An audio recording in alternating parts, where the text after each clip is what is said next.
Hello, Paul. In the UK, you asked about a little tutorial on the brake shoes and the friction discs, and I will do my best to help you out. Before we even start there, you've got to get your wheel off, and we're getting into this car because you can see we got a rear axle seal leak. But in order to remove the hubcaps without denting your chrome trim, get yourself a quarter of a round pipe, a plastic pipe, just PVC pipe, like for drainage, and put a little piece of plastic on there, a little trim, and then what you do is you put this on your wheel, and you can pry up on the hubcap, pop it off without denting your chrome. I get tired of seeing all the dented chrome, so all you need is a piece of plastic, and you'll save yourself damaging your expensive trim rings. Now then, I'm going to do my best to explain brakes and the friction discs. Let's try it, then I'll show you a few handy hints on taking these things apart. So if this is long and boring, I apologize. But anyway, how do the brakes work? They're self-adjusting. And the way they work, you've got your self-adjusting mechanism right here on the shoe itself, and this is what it looks like off the shoe. You're going to have a friction disc and a backing washer, and then this screws in place here, and different lengths. The rears are short, fronts are longer for the aluminum shoes, and in between the friction disc, you got a friction disc here and a washer and your spring, and in between goes your shoe. And these things are pre-set so that when you screw this down, this tightens up on the shoe. You have no adjustment. In other words, all you do is you tighten these things down until they're tight, and that's it. Everything's pre-measured for you, and assuming you don't have a collapsed spring, then you're going to be good. And this will have all the friction and tension it needs to go on the shoe and hold in place. I know I've seen people using fish scales to measure the amount of friction on here, but all you need to do is have these things be able to stay in place against the pressure of the return spring. That's all you're required. That's all they're required to do. As long as they stay in place on the shoe against the pressure of the return spring, and they will still move under braking pressure. That's all they're required to do. You can measure them if you want, but it's really not necessary. So that's what you're going to be dealing with. And your situation is you hit the brakes, pedal goes to the floor, then you pump it a second time, and you have good pedal. And most likely it is a friction disc that is slipping, but actually it's probably broken, and so there's no tension. Once this is broken, there's no tension on here. If you pump the brakes and then held your foot on the brake pedal and it slowly went to the floor, that would be the master cylinder. So we're going to assume you got a friction disc issue, and now I'm going to explain how these things work in terms of self-adjusting. The friction disc is in this oval, so it's allowed to travel, and what it does is as the shoe lining wears, and you press on the brakes, the shoe is going to expand against the force of the friction disc, and then the friction disc will hold it in place. Now where the clearance comes for the return, for you, when you let off on the brakes, the shoe has to return, and where that comes in is the distance, the space between this pin right here and this part right here, which I forgot. I'll go get. Oh, I forgot a part. I'll be right back.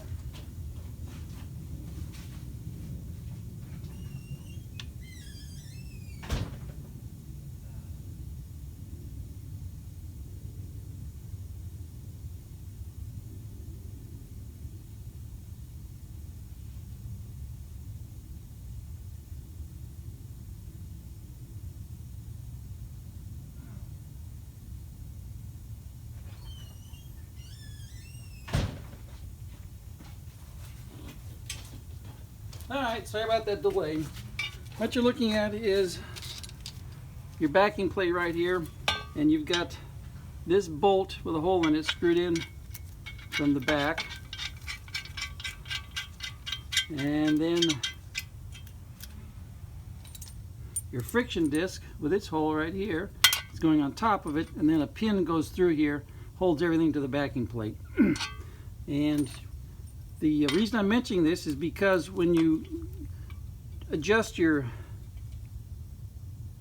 let's see. Okay, the reason I'm mentioning is for several reasons. All right, well, first of all, the clearance between the shoe and the drum is the distance between this pin that goes in here and the hole right here. So if you come in here and you use a little pry bar, watch the shoe move. See that clearance right there? That's the clearance between the shoe and the drum when everything is stationary and when everything's adjusted properly. So when you go in here and mess around with these friction discs and readjust them, this is a fixed distance from the pivot point down here to where this hole goes right here, but this is the part that can move.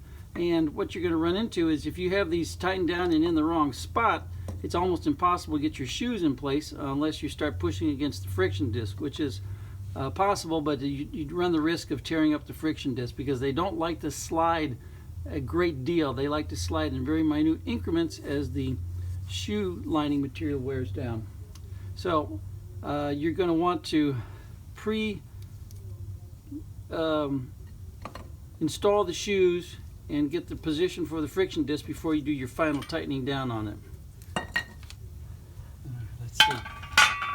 Let's see. These are held in place by cotter pins on the back side, and what you want to do is also one of the things I like to use is a big vice grip like this, and what you do is you clamp the outside shoe to the backing plate because you got a big spring down here at the bottom it's got tension on here, and this is great, helpful. It really doesn't matter when you take it off, but it sure makes a huge difference in the weight in your ability to install the shoes. And so what I do is I will install the inboard shoe up against the spring and then clamp it in place, because you can then install this shoe without having to worry about the pressure of the spring and the other shoe right here. And what I do is pre-adjust this to where you just have just a smidge of tension on here. You can see just a little bit of tension so that shoe is not going to pop out on you, and you can then take off all the other parts. So first thing you're going to do is remove, let's see, make sure I explained it well enough. I don't know, I would hope so. So first thing we're going to do is take off the return spring, which is not easy because they don't give you room to work in here.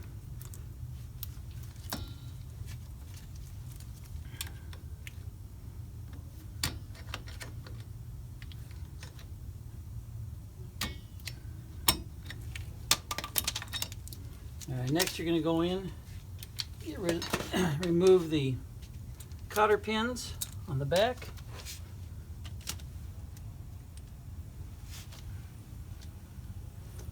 And get those straightened out first, and then we'll remove them. So I got to get in here.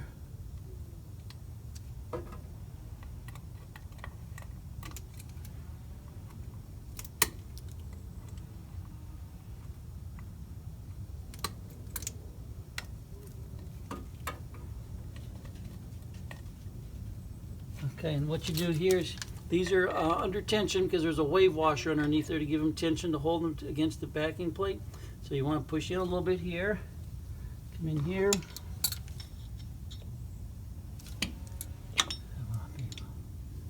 right there, pull your cotter pin out.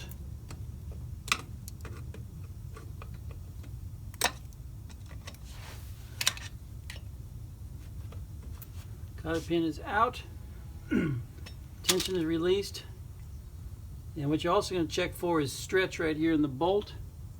We're on camera. Here we go. You want to stretch inside. You want to check for stretch in the hole in the pin. If they get elongated, replace your pins. Let me do this other one. You'll have to look at my head while I do this. Let's see. I get in there without moving the camera.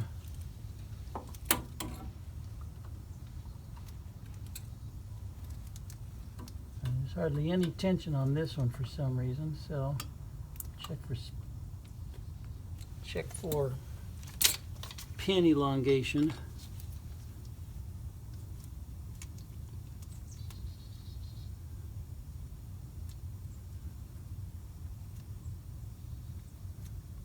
I gotta get a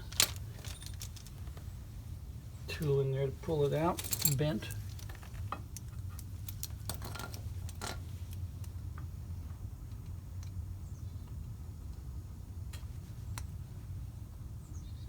Okay. Pin is out. This is making better. Anyway, pin is out. You got a flat washer and a wave washer on here. There we go. Now then, next you're going to release the handbrake return spring, which is right here. It comes off, and we are ready to remove the shoes. 14mm bolt if it's original.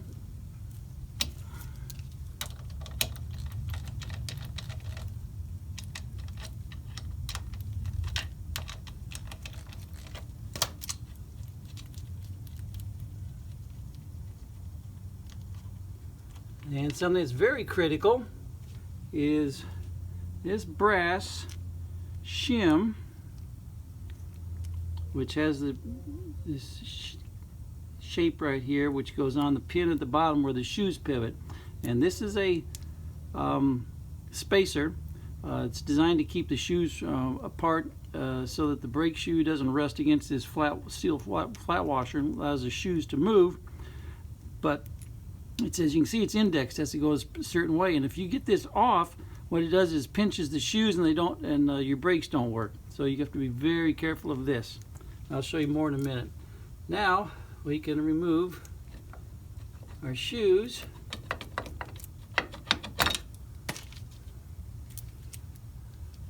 And check your lining, of course.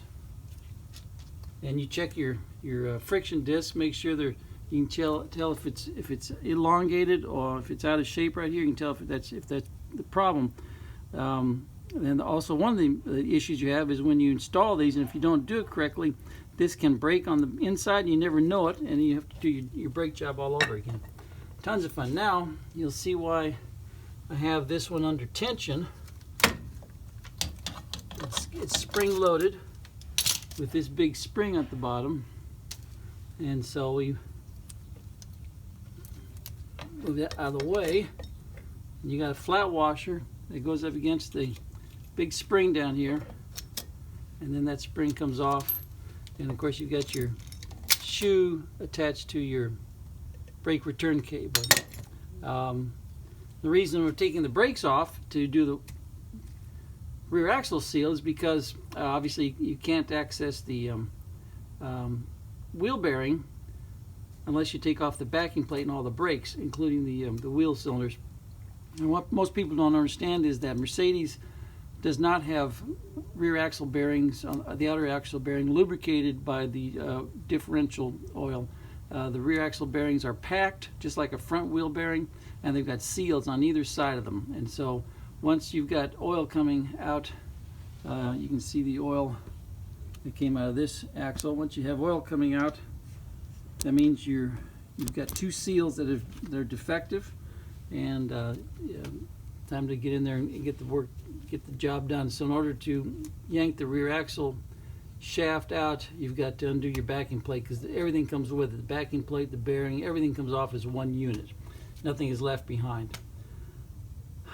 Let's see here if there's anything else I can mention.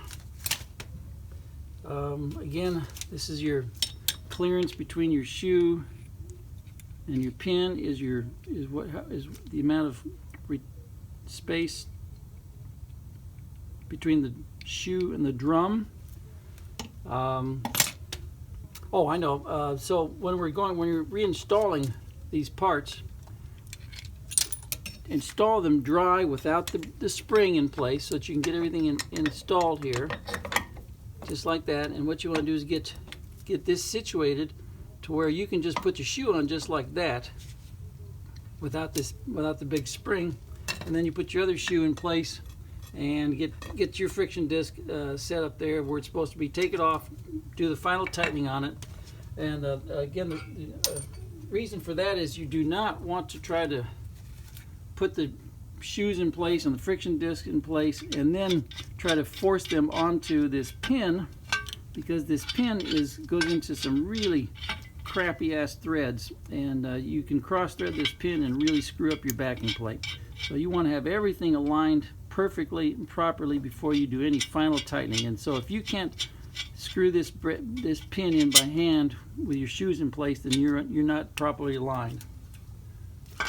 And let's see, let's go down below here and I'll show you the indexed part of the shoe, where the pivot is and where this special washer goes. There's the camera, there you go. And it goes right there. And when you're assembling everything, come on, get on there. It's hard to look through the camera at the same time. I'm trying to do something here. So you can see how difficult it is to put on here. Just imagine if you got all the shoes and everything in place. Okay, so what I do is I will use a little teeny dab of grease to hold this in place.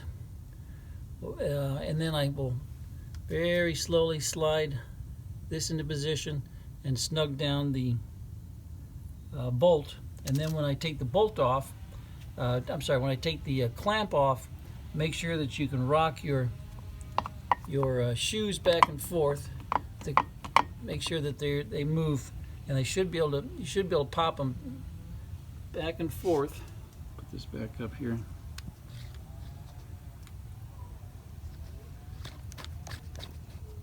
So when the shoes are in place properly, you should be able to pop them, and the energy from this shoe to this shoe is transmitted by the handbrake lever, and you should be able to pop the shoes back and forth to make sure that they are not hung up on your pivot point down there. And at the same time, of course, you have to make sure that you've got your pins lined up and they go right on the slots right there. Just trying to think. I know there's something vitally important I'm forgetting, but so that is the self-adjusting mechanism that is all on the shoe. It is not something that you turn back here. That's not how these work. And I've seen something similar to this on Alphas and some other cars, so this is not unique to Mercedes. It's just a different design. I'm trying to think what else.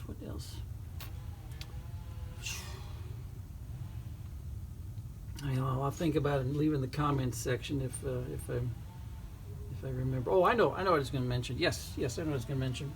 To determine which shoes go where,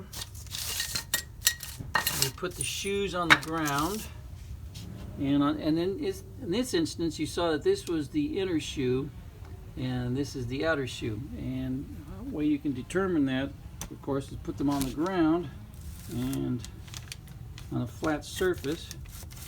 The shoes one will sit on top of the other one, so you know which one goes where. And there's a left and a right, and in front, leading and trailing shoe, and all that stuff. So just pay attention to what you're doing. You should be okay. Good luck.